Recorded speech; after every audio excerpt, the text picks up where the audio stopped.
La tour Koenig entre légende et réalité. Du vieux pont de Grande Rivière Nord-Ouest, elle semble majestueuse, cette tour inachevée, bien calée au-dessus de la pente rocheuse qui surplombe ce coin du littoral, le regard tourné vers la rade de Port-Louis.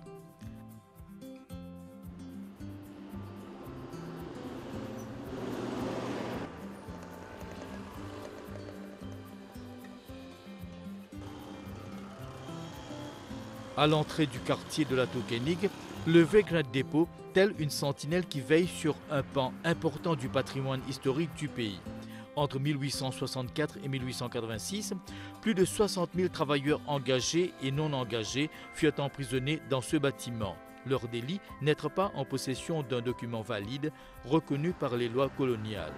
Le site a été décrété monument national en 1958 par le gouverneur Sir Robert Scott. Plus haut, d'autres lieux chargés d'histoire. Ceux qui semblent de loin de simples ruines de la tour Koenig proprement dite ont elles aussi des anecdotes à raconter. C'est là que nous rencontrons Guy Pascal, habitant de Rochebrune. Âgé de 90 ans, il porte en lui des souvenirs d'une enfance riche en événements.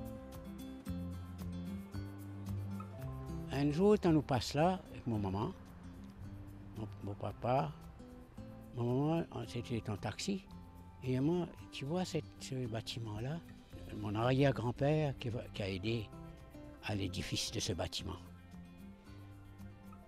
Allez, alors comment, mais ça a été construit par M. Koenig qui vient pour autre chose, de ce que je connais, maman. Ça sorti, oui, sorti de l'Inde, ça veut dire, mais justement. Mon grand-père, c'est M. Diolan, qui aussi qui construit la tour là. Et les filles mariées avec un Mauricien, les autres finales. Et mes bâtiments n'ont pas fini de continuer à construire. D'après un parent de M. Koenig, une nouvelle, là, il dit à moi, et ce bâtiment-là, il n'a pas fini de continuer. Alors, je me dis, qu'est-ce qu'il fait? Je me dis, il y a des gens qui sont là-haut, qui tombent. Beaucoup de gens ne connaissent pas ça. Qui sont là-haut, qui tombent, qui morts. Alors, on connaît pas des gens longtemps, qui sont superstitieux. Alors, il a fait stopper la construction tout de suite. Chaque fois que je passe là, on pense ça, on pense ma maman, on pense mes grands-parents, qui m'ont connu. Voilà un peu le souvenir qui m'est resté vivace, un souvenir vivace. Voilà.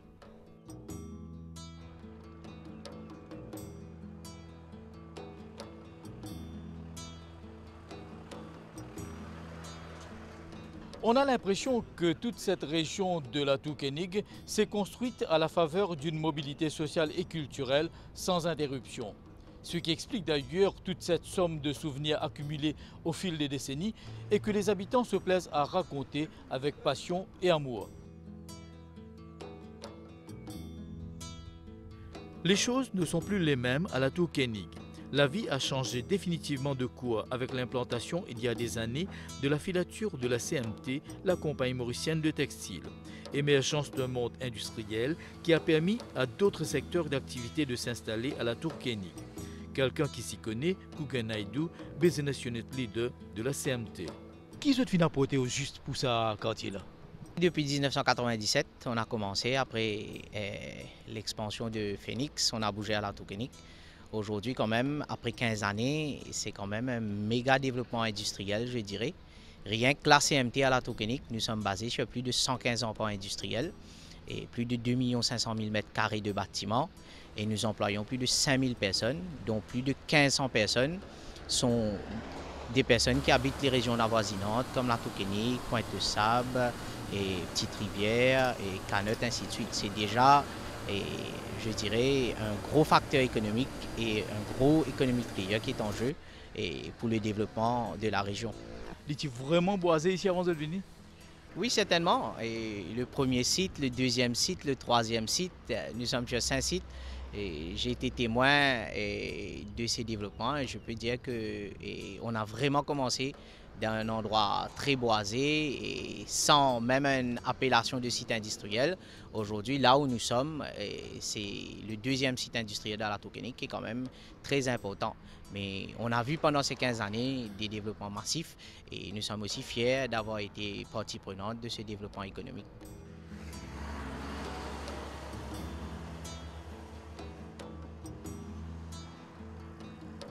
Parallèlement à l'installation de la zone industrielle, petit à petit, c'est une nouvelle zone d'habitation qui est sortie du sol à la Tour Koenig. Des appartements de la NHDC, des espaces commerciaux, l'Université de technologie de Maurice ou encore d'autres institutions incontournables d'une diversification économique annoncée. Chacun a eu sa petite ou grande contribution à l'émergence de cette nouvelle Tour Koenig. Dans une des ruelles, la demeure de Marc Guiton. Ancien chef-inspecteur affecté au National Coast Guard, il a été de plus d'un combat sur terre et en mer. Marc Guiton, vous finissez un chef-inspecteur de police et que vous passez un bon bout de la vie quand même dans la mer. Comment? Oui, et après avoir servi dans différentes unités de la force policière, mais plus mon carrière fini dans le National Coast Guard. Et c'était en 1974, nous-mêmes qui fin forme Coast Guard. Nous sommes des douaniers bien dire. Après avoir que nous finissons suivre un cours en Inde, nous finissons convert pour dans la marine et qui nous finissons service jusqu'à ce que nous prenions à ma retraite. Qui bateau au fin travail? Nos premiers bateaux ici c'est MNS Amor et après nous finissons dans différentes unités. Pas mal de sorties en mer, non? Qui ont de grands souvenirs? Enfin, nous avons plusieurs sorties, mais mon plus grand souvenir, nous avons fait l'île Plate et puis nous avons Edelberg, sa crasse Edelberg là. C'est quelque chose qui me marque dans la vie professionnelle? Oui, parce qu'il est un outil et un hôtesse qui nous guette comment il était il peut flotter dans la mer et nous guette sur photo. Nous guette sa différence là, ça fait bien frappe nous. Marc Oufine également, bien actif au niveau sport? Oui, depuis Mobile Force, surtout athlétisme, qui m'ont fini un réco, ça tend là, la plaine qui m'ont fait 16, qui égalise un réco, un curé, pas quoi Phoenix.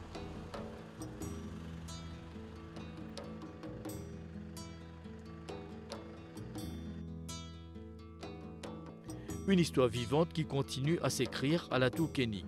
Les traces de la vie culturelle héritée du passé sont visibles dans tous les coins de la localité. Mais difficile de passer inaperçu l'édifice du Centre Nelson Mandela pour la culture africaine. Déjà un site historique presque, nous dirait la directrice Danielle Turner. C'est déjà un grand nom, une grande référence, n'est-ce pas, Madame Turner? Ah oui, c'était un grand nom, une grande référence, un grand héritage. Et je crois déjà, même pas 50 ans, je crois déjà, vous connaissez quand on trouve la plaque qui Nelson Mandela a posée, il y a une grande fierté pour nous et c'est aussi ça qu'on prend aussi une grande responsabilité. C'est pour ça que le centre nous fait lire qui nous travaille pour être à la hauteur où nous ne sommes pas capables. Je crois que c'est un travail de titan, mais au moins garder un certain standard pour faire honneur à ce grand homme qui nous pose sa pierre là. Vraiment, c'est un lieu de culture extraordinaire, n'est-ce pas, pour ce quartier? Du moins, nous avons la volonté pour faire qu'il y ait un centre de la culture pour le quartier, mais aussi pour l'île Maurice. Parce que le centre a une vocation de préserver, mais aussi faire connaître la culture africaine et créole. Veut dire, il y a sa part de l'histoire là qui est important. Et avec la recherche qui nous fait des oiseaux, nous avons découvert d'autres richesses qui nous apportent à la nation. Et il y a une partie qui s'appelle l'histoire orale, qui est un élément essentiel aussi maintenant de par le monde, de ce qu'on appelle la transmission de la culture. La richesse culturelle de la Tour Koenig, ce n'est pas uniquement les bâtiments historiques du quartier. Cette localité se reconnaît aussi grâce à son intelligentsia. Quelqu'un qui l'incarne, George Lewis Easton. Il est un enfant de la Tour Koenig depuis 1992, aux côtés de son épouse Colette. Le temps ne s'est pas figé pour cet homme qui a plusieurs cordes à son arc, journalisme, littérature, enseignement, musique. Rien ne l'arrête, surtout pas l'âge de la retraite. Je me suis installé ici en 92, venant du centre de Port-Louis, du Wildcat et des Salines. Qu'est-ce que la Tour Koenig représente pour moi? Je n'irai pas jusqu'à dire que c'est le Fernet de Voltaire, un petit peu pour moi, maintenant à la retraite. Mais la Tour Koenig a été l'occasion pour nous de nous installer pour de bon, de prendre un appartement il y a 20 ans. Et mon témoin au moins 2 vagues migratoires, hein, troisième, avec la construction d'autres appartements de NHDC. Au départ, pour nous, c'était Alpha. Un endroit tranquille. Aujourd'hui encore, quand nous venons installer ici, le matin, nous peux entendre des oiseaux chanter, moto, ban cabri, ban chèvre, lors la route. Il y a beaucoup de chants de canne. Pas encore une CMT, pas encore une le collège secondaire de la Tour Koenig.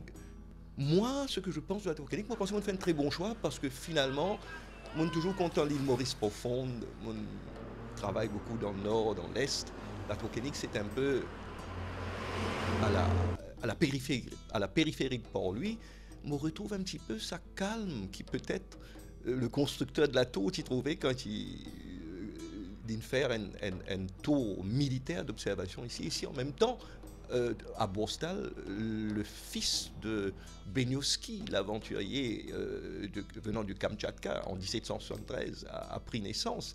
Vous pensez sur l'intégration, une réussie. Aujourd'hui, c'est un endroit tranquille, convivial, qui permet de moi réfléchir, méditer maintenant sur l'histoire de l'Empire, l'histoire de la musique, l'histoire de la chanson pop. Dis-nous quelques mots. Qui ou parcours finité dans l'enseignement? Archiviste pendant 18 ans et pendant 22 ans presque enseignant. Et donc mon travail comme enseignant de français, moi, une grande angliciste, une grande anglophile. Bien sûr, pas fini, il n'y a aucune barrière pour moi. Et mon pensée, mon essaye apporte quelque chose et dans l'Est, dans le Nord, à Piton, à Triolet, à Flac, au John Kennedy. Et aujourd'hui, je me retourne un petit peu à mes anciennes amours. Mon grand rêve, c'est de pouvoir écrire une histoire de l'éducation mondiale. Quel livre vous pouvez lire en ce moment, Georges? Alors, en ce moment, on peut lire sa chef-d'œuvre de Richard Tarnas, The Passion of the Western Mind, qui est un livre d'histoire intellectuelle, d'histoire des idées, à partir de Platon jusqu'à nos jours. Et évidemment, après avoir lu le livre de Niall Ferguson, The Ascent of Money, Financial History of the World, et aussi actuellement son livre capital sur l'Empire britannique, Empire, How Britain Made the Modern World. La littérature pour vous ne s'arrête pas seulement à la lecture, ou écrire également. Qui peut écrire? Évidemment, il y a beaucoup d'articles qui restent à écrire sur les 50 ans des Beatles, après avoir écrit quelque chose sur Cliff Richard. Et voilà, donc, mot éclectique, mot passion, c'est l'écriture, la lecture, la musique, et tout ça, le karaoké également. Qui, George Easton, se passionne par rapport à la musique? Le Beatles, par exemple. Moi, content les années 60, Billy Fury, Cliff Richard, évidemment, late 50s as well, Elvis Presley. Et ça permet de moi aussi d'avoir mon petit espace de détente et de récréation, de liberté. C'est de chanter ces chansons-là. Vous pouvez toujours chanter pour nous, hein, deux petits mots. Got myself a crying, talking, sleeping, walking, living doll. Got to do my best to please her just 'cause she's a living doll. Got her over an eye, and that is why she satisfies my soul. Got the one and only walking, talking, living doll. Got myself a crying, talking, sleeping, walking, living doll. Got to do my best to please her just 'cause she's a living doll. Got her over an eye, and that is why she satisfies my soul. Got the one and only walking, talking, living doll.